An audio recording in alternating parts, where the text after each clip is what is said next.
नमस्कार। अगले आधे घंटे तक आप लोग मेरे साथ रहने वाले हैं। इससे पहले शायद ही आपकी मुलाकात मुझ जैसे किसी से हुई हो, लेकिन हम यहां मिल रहे हैं। मैं रक्त और मांस से नहीं बल्कि ईंट और पत्थर से बना हूं। मेरी आवाज और सीढ़ियों में नयापन दिख सकता है, लेकिन सच्चाई ये है कि मैं यहां इस पहाड़ी पर 19वीं शताब्दी से खड़ा हूं। मेरी जिंदगी केवल मुझ तक ही सिमटी नहीं है, बल्कि ये शिमला की भी जिंदगी और दास्तां है। मेरा नाम बेंटनी है। ये ऐतिहासिक महल मैं ही हूं।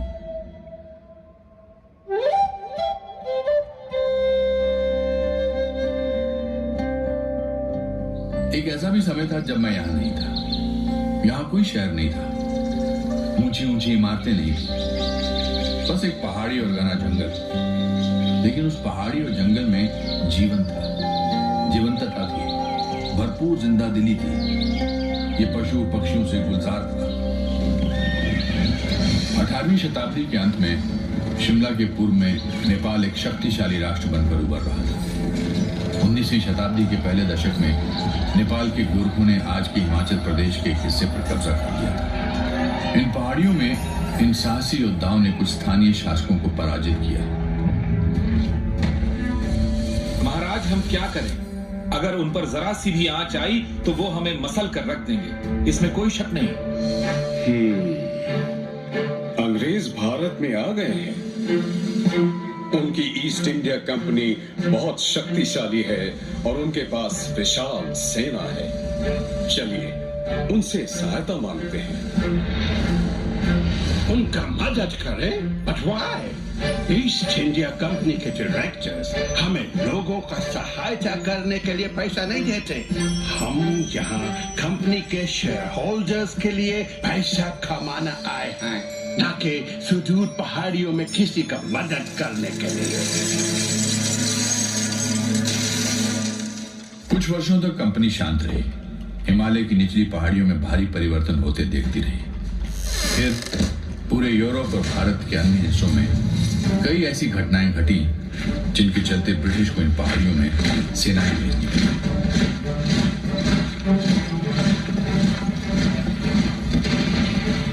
शिमला में जमकर लड़ाइयां हुई और मुठभेड़ हुई। पहाड़ी राजाओं और अंग्रेजों की जीत हुई और सन 1815-16 में गोरखा युद्ध समाप्त हो गया। 2 वर्षों के भीतर ही ईस्ट इंडिया कंपनी की सेना के अधिकारियों ने इन पहाड़ियों को घूमना टटोलना शुरू कर दिया। What a delightful place! Note का तरफ देखो, आपको बर्फ से ढका माउंटेन नजर आता है। चारों तरफ घना जंगल, घास का मैदान and crystal clear water. Sir, क्यों ना हम यहाँ घर बना लें? आप गर्मियों में तपिश बातों की तुलना में इन पहाड़ियों से बेहतर तरीके से अपना काम कर सकते हैं। कमाल का आइडिया! हम उस पहाड़ी पर घर बनाएगा। What's that? 1822 में मेरे बनने से कुछ दशक पहले कैप्टन चार्ल्स प्रैट कैनेडी ने पहला स्थायी घर बनाया, जहां आगे चलकर शिमला शहर बसा। 1831 में कैनेडी हाउस में एक मेहमान का यहां आना हुआ, जिसका नाम था विक्टर जैकमॉट।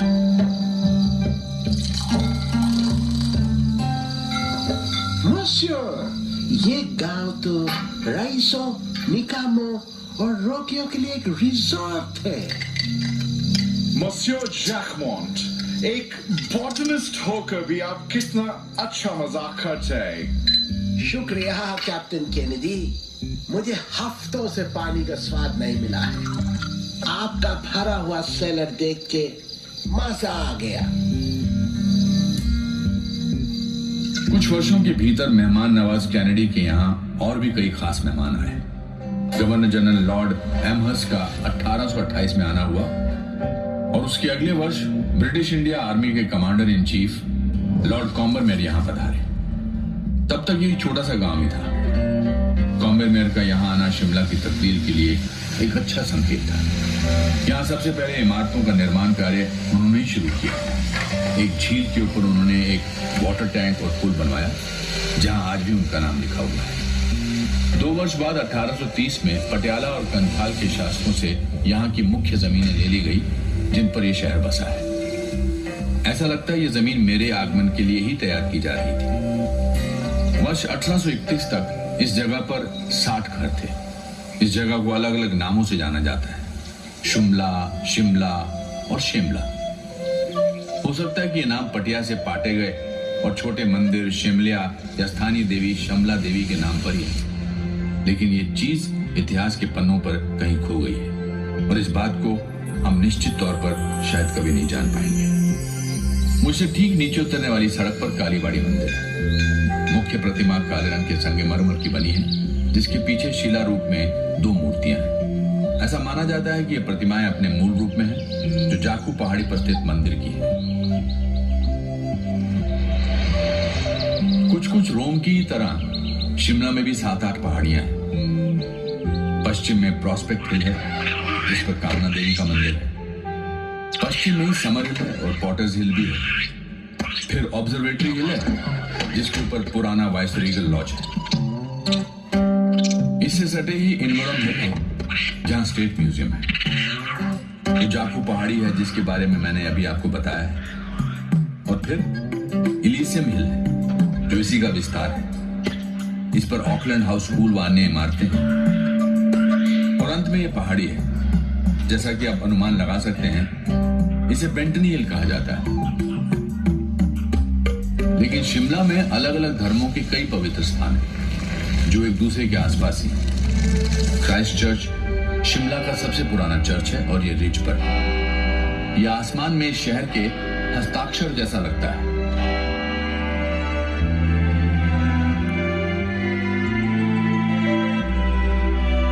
यहां से ठीक ऊपर की पहाड़ी पर आज जिस जगह ग्रैंड होटल है, 1829 में British governor general William Bentinck के रहने के लिए बेंटिक कासल बना था।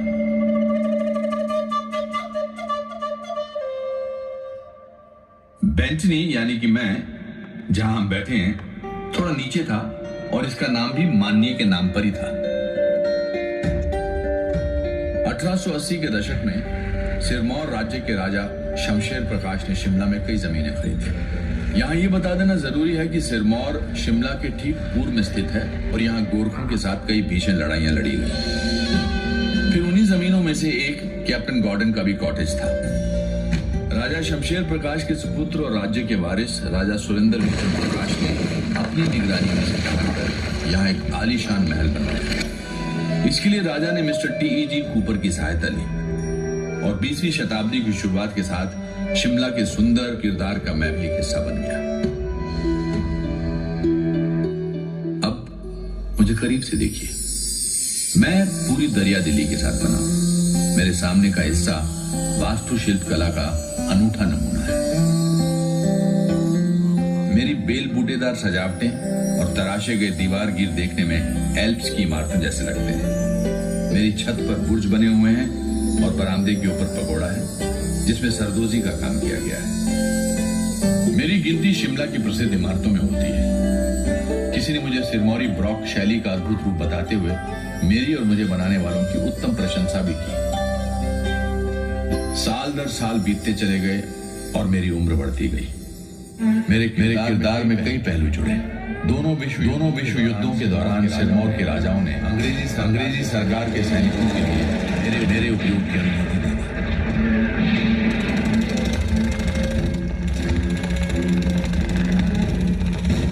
दूसरे विश्व युद्ध में यहाँ प्रिजनर ऑफ वॉर सेक्शन रहा। ये ऑल इंडिया रेडियो से अटैच था। यहाँ से ज्यादातर इटली के उन बंदियों का संदेश भेजा जाता था जिन्हें धर्मशाला के पास यॉल में दफना दिया गया था।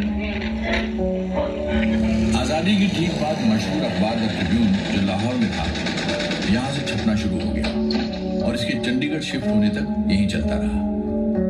ओ हाँ, क्या आपने बाहर की रेलिंग्स देखी जिस पर सिरमौर का राज्य चिन्ह अंकित? ये रेलिंग्स सिरमौर की राजधानी नाहन में ढलवा लोहे से बनाई गई और ये ढलाई खाना हिमाचल में आने वाले प्रथम उद्योगों में से एक। ये रेलिंग्स और शानदार दरवाजा लगने से पहले ही मैंने शिमला म्युनिसिपैलिटी को वचन दिया था कि प्रॉपर्टी के भीतर लगे देवदार के विशाल पेड़ों को कोई नुकसान नहीं होगा। और इनमें से 2 पूज्य वृक्ष अभी भी हैं। जाहिर है कि शिमला में बंदरों की भरमार है, जो इन पहाड़ियों की टहनियों से झूला झूलते रहते हैं और अपनी हरकतों से मेरा मनोरंजन करते रहते हैं।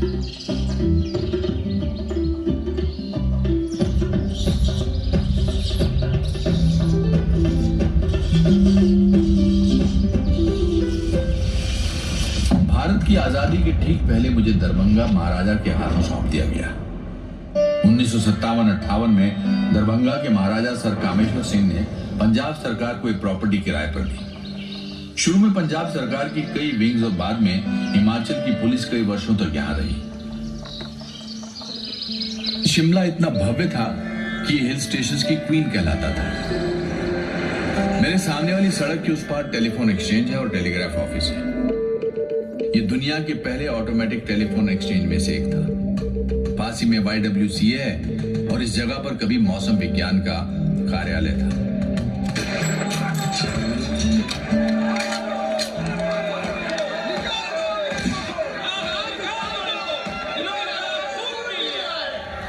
उत्तर भारत के लिए 1857 की शुरुआत शांतिपूर्ण थी, लेकिन इस शांति की गोद में एक तूफान पड़ रहा था।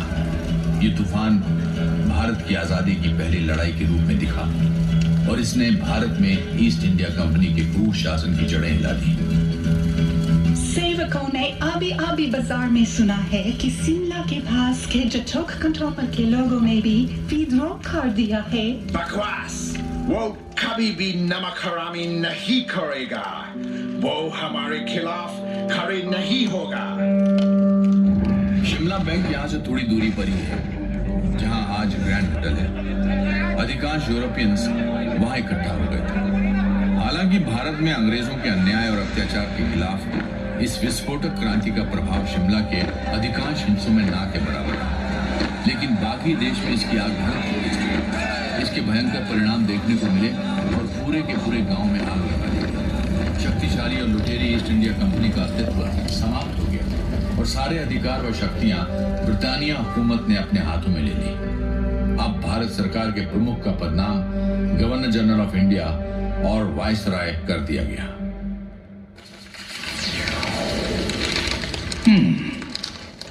मुझको लगता है कि भारत का secretary of state sir Charles Wood Shimla को समर कैपिटल बनाने को मान जाएगा।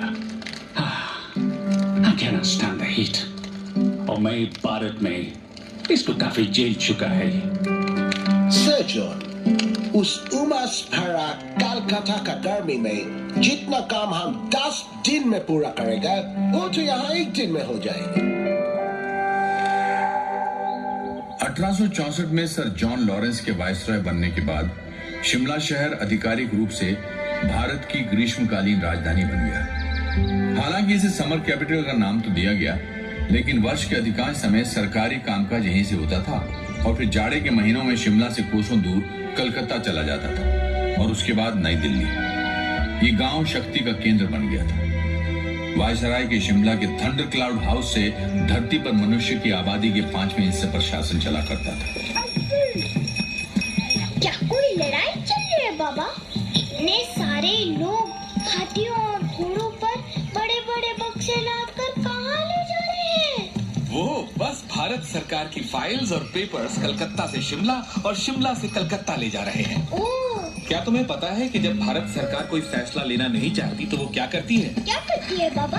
फाइल पर एक टिप्पणी कर दी जाती है। कलकत्ता में चर्चा करें या शिमला में चर्चा करें और इस तरह वर्षों बीत जाते हैं। अच्छा।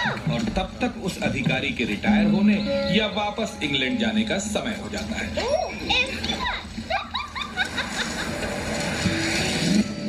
यदि आप कुछ बनना चाहते हैं तो शिमला जाइए। यदि आपको किसी से शादी करना है तो शिमला जाइए। ये ब्रिटिश एम्पायर के सबसे शानदार आउटपोस्ट है और वाइस रीगल लॉज का न्योता कभी भी मत ठुकराना। शिमला में अपनी तकदीर आजमाने वाले आकर्षक नवयुवकों का जमावड़ा लगता है। यहाँ ग्रास विडोज यानी कि अपने पति द्वारा छोड़ दी गई या पति से दूर रह रही ऐसी शादीशुदा औरतें आती थी जो मैदानों की तपती धूप और अपने पतियों दोनों से ही छुटकारा चाहती है। फिशिंग फ्लीट के सदस्यों के रूप में अविवाहित अभियुक्तियां पानी के जहाजों से यहाँ पतियों की तलाश में आती। उनकी यात्रा इन पहाड़ों के इन संकरे रास्तों के बीच आकर समाप्त हो जाती है।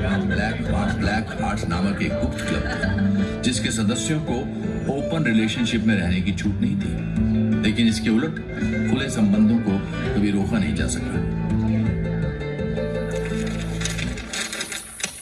इस महीने पिकनिक, डांस, थिएट्रिकल्स आदि कई बार हुए और मैंने जमकर मजा किया। रडियार्ड किपलिंग ने शिमला से अपनी आंट को लिखे एक पत्र में यही बात कही। भविष्य के नामी लेखक और नोबेल पुरस्कार विजेता किपलिंग ने शहर के गौरवमयी वर्षों के बारे में लिखा। उन्होंने शिमला से साहित्य के कुछ अमर किरदार रचे, जैसे कि मिस हाक्सबी। मिस हाक्सबी असली जिंदगी से जुड़ी किरदार थी और इनमें साम जैसी धूर्तता, मर्दों जैसी तर्कशीलता, बच्चों जैसी निर्भीकता और औरतों का प्रिय चरित्र सभी मौजूद थे। रडियार्ड किपलिंग इस शहर से जुड़े बड़े साहित्यकारों में अकेले नहीं थे। समय के साथ इस सूची में कई बड़े नाम जुड़े, जिसमें नोबेल पुरस्कार विजेता और भारत के राष्ट्रगान के रचयिता रविंद्रनाथ टैगोर शामिल रहे। एम काय, इद्रीस शाह, निर्मल वर्मा, कृष्णा सोबती, मोहन राकेश, भीष्म सानी और रस्किन बॉन्ड जैसे लेखकों और उपन्यासकारों का संबंध भी शिमला से रहा। एमेच्योर ड्रामेटिक क्लब के सदस्य पेशे से कलाकार हैं, ऑल्दो उनमें से कुछ शौकिया तौर पर सरकारी नौकरी में हैं। किसी भी प्रोफेशनल कंपनी के लिए शिमला में कोई गुंजाइश नहीं है, क्योंकि स्थानीय शौकिया कलाकार किराए पर थिएटर नहीं देने वाले। इसका कारण ये है कि वो हमेशा रिहर्सल करते रहते हैं और भूमिकाएं बदलते रहते हैं और उनमें प्रमुख भूमिकाओं को लेकर लगातार टकराव होता रहता है। 20वीं शताब्दी के शुरू में लेखक डोज ने शिमला के मशहूर एमेच्योर ड्रामेटिक क्लब के बारे में यही कहा था। वाइसरेगल लॉज के ही आर्किटेक्ट हेनरी अर्विन ने टाउन हॉल को भी डिजाइन किया था। गॉथिक शैली में निर्मित ये विशाल टाउन हॉल 1887 में बनकर तैयार हुआ। इस इमारत में गेडी थिएटर व क्लब के अलावा अन्य संस्थाएं भी थी। इस थिएटर में अनगिनत जानी मानी हस्तियों ने अपने कार्यक्रम प्रस्तुत किए और यहाँ से कई कलाकार अपने करियर में ऊंचाइयां छू चुके हैं। वाइसराय लॉर्ड लिटन ने वॉलपोल नामक नाटक लिखा। बॉय स्काउट मूवमेंट के संस्थापक रॉबर्ट बेडन पावल और रडियार्ड किपलिंग व मैरी मार्गरेट जैसे लेखक यहाँ अभिनय कर चुके हैं। कलाकार अमृता शेरगिल 7 वर्षों तक शिमला में रही। उन्होंने भी युवावस्था में यहाँ अभिनय किए। ऐसा माना जाता है कि गायक के.एल. सहगल ने अपना पहला सार्वजनिक कार्यक्रम गेटी में ही प्रस्तुत किया। कैंडल्स, पृथ्वीराज कपूर, अनुपम खेर और कई अन्य नाम इस महान थिएटर से जुड़े हैं। 2009 में इसका व्यापक रूप से रेनोवेशन किया गया और आज गेटी थिएटर कॉम्प्लेक्स शिमला के सांस्कृतिक जीवन का केंद्र है।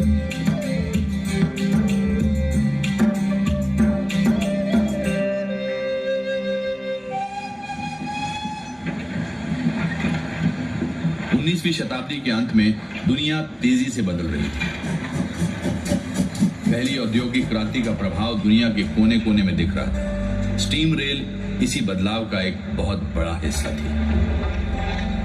अभी हमें और कितने सर्वे करना है? कालका से शिमला के बीच रेलवे लाइन बिछाने में कितना समय लगेगा? बढ़ते रहो, हम सुरंगों और कुछ अलाइनमेंट्स में फंसे हैं। साहिब, हमें एक व्यक्ति के बारे में बताया गया है जो शायद हमारी मदद कर सके। उसका नाम भलकू है साहिब, और उसने 1850 के दशक में ग्रेट हिंदुस्तान तिब्बत रोड बनाने में काम किया था। ठीक है, चलकर उससे बात करते हैं और देखता है कि क्या होते हैं। बिल्कुल सही मिस्टर हैरिट। सर, शिमला को गढ़ने में सिर्फ अमीर और ताकतवर लोगों का ही योगदान नहीं था। कालका शिमला रेलवे लाइन बनाने में हजारों की संख्या में मजदूरों ने काम किया।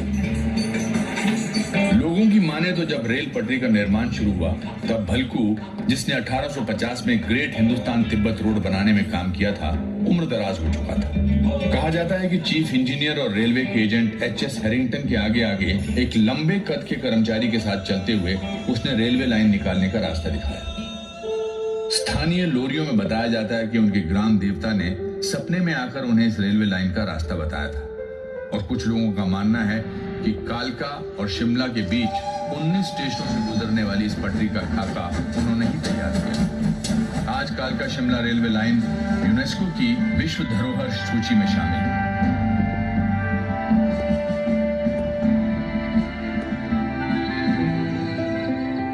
ये बहुत अच्छा बात है कि रेलवे लाइन बिछ गया है, लेकिन हमारा सामने काफी चिंताजनक स्थितियां हैं।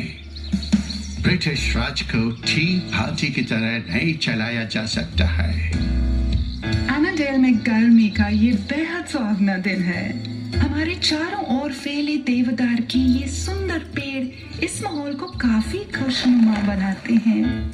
वाइस रॉय लॉर्ड कर्जन के साथ इस पवेलियन में मौजूद होना हमारे लिए सौभाग्य की बात है। क्यों मिस्टर यंग हस्बैंड, आपकी क्या राय है? बिल्कुल, मैं सचमुच यहाँ एक बहुत बड़े काम से आया है। अनंडेल में झुरमटों के बीच बने जिमखाने को निहारते हुए वाइसरॉय लॉर्ड कर्जन और फ्रांसिस यंग हस्बैंड ने तिब्बत पर हमला करने की योजना बनाई। इससे कुछ साल पहले अनंडेल में चुपचाप एक अन्य घटना घट चुकी थी। ऐसा माना जाता है कि एलन ऑक्टेवियन ह्यूम यहाँ पिकनिक मनाने आए थे, जहां उनके मन में एक ऐसा संगठन बनाने का विचार आया जिससे अंग्रेजों और भारतीयों को करीब लाया जा सके। उनके द्वारा बनाया गया कांग्रेस नामक ये संगठन एक अलग ही दिशा में मुड़ गया और जल्दी उसकी अगुवाई में भारत का स्वतंत्रता संघर्ष शुरू हुआ।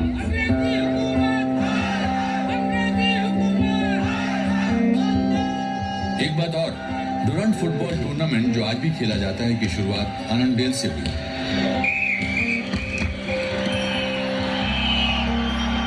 ब्रिटिश भारत और अफगानिस्तान को बांटने वाली डुरंट लाइन खींचने का निर्णय यही शिमला में हुआ था। अंग्रेज भारतीयों को सरकार में प्रतिनिधित्व देने से मुकर चुके थे।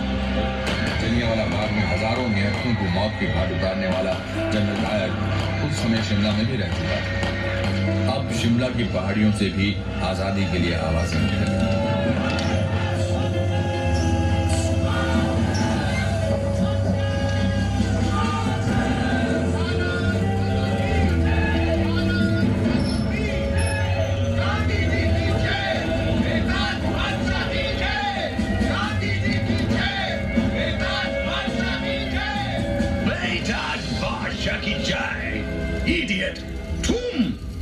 का सबसे पावरफुल गवर्नमेंट को हराने का ड्रीम करता है। वंदे मातरम! वंदे! मैंने इस पहाड़ी से देखा है कि हजारों वर्षों की हुकूमत कैसे सिर्फ 3 दशकों के भीतर समाप्त हो गई। 1921 में भारत के ब्रिटिश वाइसरॉय लॉर्ड रेडिंग ने गांधी जी को शिमला आने के लिए निमंत्रण दिया था। उसी वर्ष दिसंबर में प्रिंस ऑफ वेल्स के आगमन के पूर्व भारत में शांति का माहौल कायम करने की कोशिश में ये बैठक बुलाई गई थी।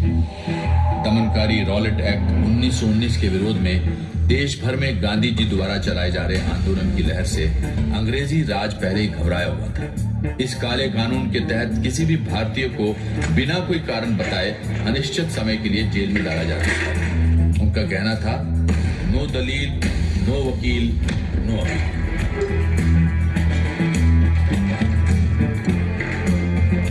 इस दौरे के बाद कई अन्य राष्ट्रवादी नेता शिमला में 1947 तक आते रहे। जिस वर्ष भारत आजाद हुआ, पंडित नेहरू, सी राजगोपालाचारी, सरदार पटेल, सुभाष चंद्र बोस, मदन मोहन मालवीय, अब्दुल गफ्फार खान, गोविंद वल्लभ भाई पंत और मौलाना आजाद ने नियमित रूप से यहाँ रह रहे अंग्रेज उच्चाधिकारियों को जनमत से अवगत कराया।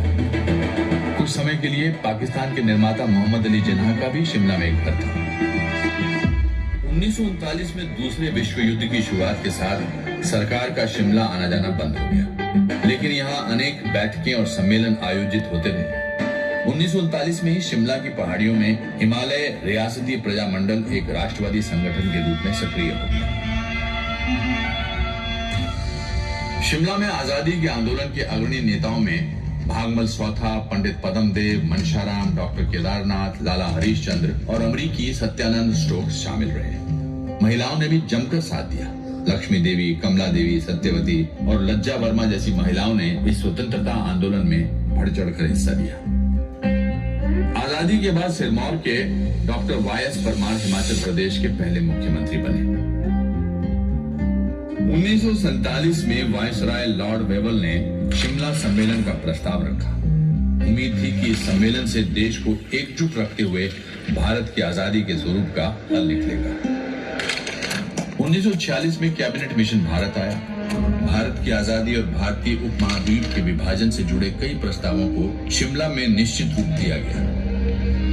1947 के शुरू में भारत के अंतिम ब्रिटिश वायसराय लॉर्ड माउंटबेटन का आगमन। उनके कार्यकाल के दौरान यूनाइटेड सर्विसेज क्लब में कई सत्र आयोजित हुए। सर सिरिल रेडक्लिफ की अध्यक्षता में सीएमए आयोग ने देश का बंटवारा किया और पाकिस्तान का जन्म हुआ। 15 अगस्त 1947 को भारत गुलामी की बेड़ियों से आजाद हो गया।